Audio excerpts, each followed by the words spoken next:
नमस्कार दोस्तों, स्वागत है आपका बीआरएच फैक्ट में। तो दोस्तों, डिफेंस सेक्रेटरी गिरिधर अरमाने की अध्यक्षता में डिफेंस प्रोक्योरमेंट बोर्ड यानी कि डीपीबी, जिसमें सेना, नौसेना और वायुसेना और रक्षा अनुसंधान एवं विकास संगठन यानी कि डीआरडीओ के 22 चीफ शामिल होंगे। अक्टूबर में होने वाली इस बैठक में लड़ाकू विमान का एजेंडा भी शामिल होगा। इस बैठक में 2 प्रमुख सौदों पर चर्चा होगी और इन दोनों को मंजूरी मिलने की उम्मीद भी है। दरअसल दोस्तों, वायुसेना के लिए 84 सुखोई 30 रूसी लड़ाकू विमानों को अपग्रेड करना है और दूसरे सौदे में नौसेना और कोस्ट गार्ड के लिए मध्य दूरी के समुद्री टोही विमान की खरीद, जिसमें नौसेना के लिए 9 और कोस्ट गार्ड के लिए 6 विमान हो सकते हैं। दोस्तों, भारतीय वायुसेना के पास लगभग 270 सुखोई विमान हैं और नए रडार और अन्य उपकरणों के साथ अपग्रेड के लिए ये सुनिश्चित किए जाएंगे, जिसमें 84 विमान अगले 10 से 12 वर्ष तक अच्छी स्थिति में रहेंगे। ये सब पूरा होने के बाद भविष्य में और अधिक सुखोई विमानों को अपग्रेड किया जा सकता है। वर्तमान में भारतीय वायुसेना के पास किसी भी अन्य लड़ाकू विमानों की तुलना में ये विमान सबसे अधिक है। नौसेना और कोस्ट गार्ड के लिए मध्य दूरी के समुद्री टोही विमान भारत में ही बनाए जाएंगे। एयरबस और टाटा द्वारा भारत में ही बनाए जा रहे C-295 का एक विकल्प होगा। भारत की लंबी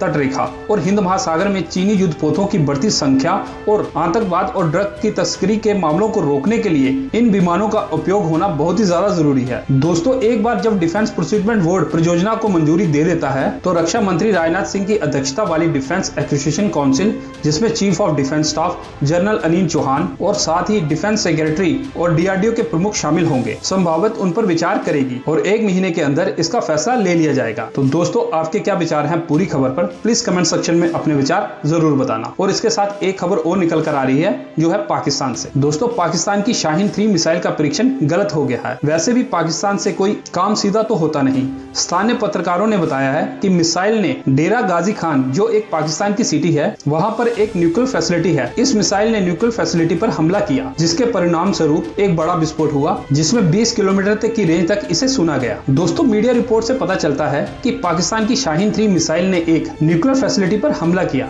जिसमें जोरदार विस्फोट हुआ। डीजी खान सिटी के कमिश्नर के स्पोक पर्सन ने काफी दूर तक आवाज सुनने का उल्लेख भी किया है, जिसमें उन्होंने कहा है इसमें किसी को भी चोट पहुंचने की सूचना नहीं मिली है। दोस्तों, पाकिस्तान की सेना ने इस क्षेत्र में इंटरनेट की सेवाओं को रोक दिया, मीडिया की पहुंच सीमित कर दी और निवासियों को घर से ना निकलने के लिए सलाह दी। हालांकि मिसाइल के मिसफायर या ड्रोन हमले के बारे में भी कहा जा रहा है, लेकिन अधिकारियों ने इसकी पुष्टि नहीं की। दूसरी ओर ऐसे भी दावे किए जा रहे हैं कि दुश्मन के ड्रोन हमलों ने डीजी खान में पाकिस्तान के न्यूक्लियर फैसिलिटी पर हमला किया। दोस्तों, वैसे भी पाकिस्तान ने बलूचिस्तान के लोगों की हालत खराब कर रखी है। बलोच नेताओं का कहना है कि पाकिस्तान ने मिसाइल का सफलतापूर्वक परीक्षण किया, जिसमें लोग घायल हो गए, लोगों के घर नष्ट हो गए। और बलूचिस्तान के नेता ने एक आरोप और लगाया है कि पाकिस्तान की सेना ने बलूचिस्तान को एक प्रयोगशाला में बदल दिया है। दोस्तों, जनवरी 2021 में पाकिस्तान सेना ने दावा किया था कि उसने परमाणु सक्षम सतह से सतह पर मार करने वाली बैलिस्टिक मिसाइल शाहीन 3 का सफलतापूर्वक परीक्षण किया है, जो 2750 किलोमीटर तक लक्ष्य पर हमला कर सकती है। हालांकि पाकिस्तान सेना के सफल शाहीन 3 मिसाइल परीक्षणों के उलट पाकिस्तान से आई कई रिपोर्टों से पता चलता है कि पाकिस्तान द्वारा किए गए परीक्षण एक बड़ी विफलता थी, क्योंकि मिसाइल बलूचिस्तान के नागरिकों के क्षेत्र में गिरी थी,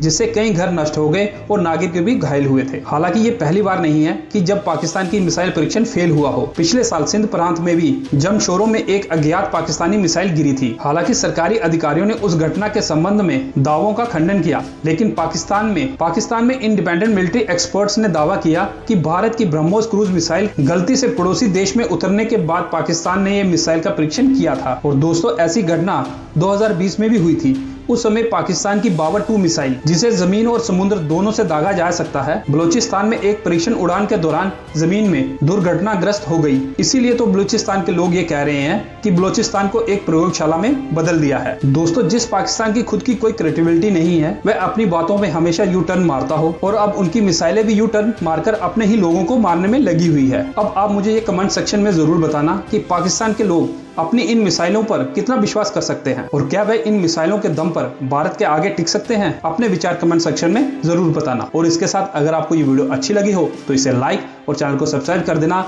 जय हिंद।